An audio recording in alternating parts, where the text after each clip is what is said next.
त्र्यंबकेश्वर के टोल नाके पर पत्रकारों पर हमला किया गया। इस घटना की पूरे राज्य भर में निंदा की जा रही है। इसी क्रम में बुल्ढाना जिले में भी पत्रकार संगठनों की ओर से निषेध दर्ज कराते हुए गुंडों पर कठोर कार्रवाई की मांग की गई। इसके लिए TV and digital media association और जिला पत्रकार संघ की ओर से संयुक्त रूप से जिलाधिकारी से मुलाकात कर निवेदन सौंपा गया। राज्य में पत्रकारों पर हमले की घटनाएं थमने का नाम नहीं ले रही हैं। नासिक जिले के त्र्यंबकेश्वर में आगामी कुंभ मेले के संदर्भ में 20 सितंबर को साधु महंतों की बैठक आयोजित की गई थी। उस बैठक में रिपोर्टिंग के लिए पहुंचे इलेक्ट्रॉनिक मीडिया प्रतिनिधियों पर अवैध रूप से वाहन पार्किंग वसूलने वाले कुछ गुंडों ने लात, घुसू, डंडे और छाते से हमला किया। इसे पुढ़ारी न्यूज चैनल के प्रतिनिधि किरण ताजने G24 तास के योगेश खरे गंभीर रूप से घायल हो गए, जिनका उपचार अस्पताल में जारी है। वहीं अन्य 2 पत्रकारों को भी मारपीट कर घायल किया गया। इस घटना की TV and digital media journalist association और जिला पत्रकार संघ ने कड़ी निंदा की है। मारपीट करने वालों में कई अपराध पृष्ठभूमि वाले लोग भी शामिल हैं। इन सभी पर पत्रकार संरक्षण कानून की विभिन्न धाराओं के तहत मामला दर्ज कर उन्हें गिरफ्तार करने की मांग की गई है।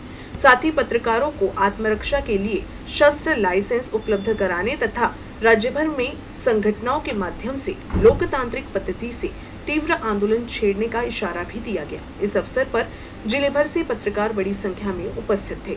बाईट अशा प्रवृत्तींना ठेचण्यासाठी पत्रकारांना शस्त्राचा परवाना देण्यात यावा आणि या पत्रकारांना न्याय देण्यासाठी संबंधित गुन्हेगारांवर, त्या गुंडांवर कडक कारवाई करण्याची मागणी आम्ही निवेदनाद्वारे केलेली आहे। लवकरच या पत्रकार संरक्षण कायद्याशिवाय त्यांच्या विरुद्ध मकोका कारवाई करण्यात यावी अशी मागणी सुद्धा करण्यात आलेली आहे। प्रशासनाला आम्हाला आमची नम्र विनंती आहे की आपण पत्रकारांवरील होणारे हल्ले पाहता ठोस उपाययोजना करणे गरजेचे आहे असे आम्हाला वाटते। या घटनेचा बुलढाणा टीव्ही जर्नलिस्ट आणि डिजिटल मीडियाच्या वतीने आम्ही या ठिकाणी या घटनेचा तीव्र शब्दात निषेध करतो आणि या संपूर्ण गाव गुंडांवर पत्रकार संरक्षण कायद्याअंतर्गत विविध कलमांवर गुन्हा दाखल करण्यात यावा अशा पद्धतीची मागणी आम्ही मुख्यमंत्री तथा गृहमंत्री देवेंद्र फडणवीस यांच्याकडे जिल्हाधिकाऱ्यांमार्फत केलेली आहे। गुन्हे आहेत ते सगळे खारिज केले जातात आणि ती चार्जशीट जी आहे ती रिकामी राहते आणि अनेक जे पत्रकारांवर हल्ला करणारे जे लोक आहेत ते निर्दोष सुटतात। म्हणून आमची विनंती आहे की या संदर्भात एक नोटिफिकेशन जारी करण्यात यावं गृह मंत्रालयाकडून।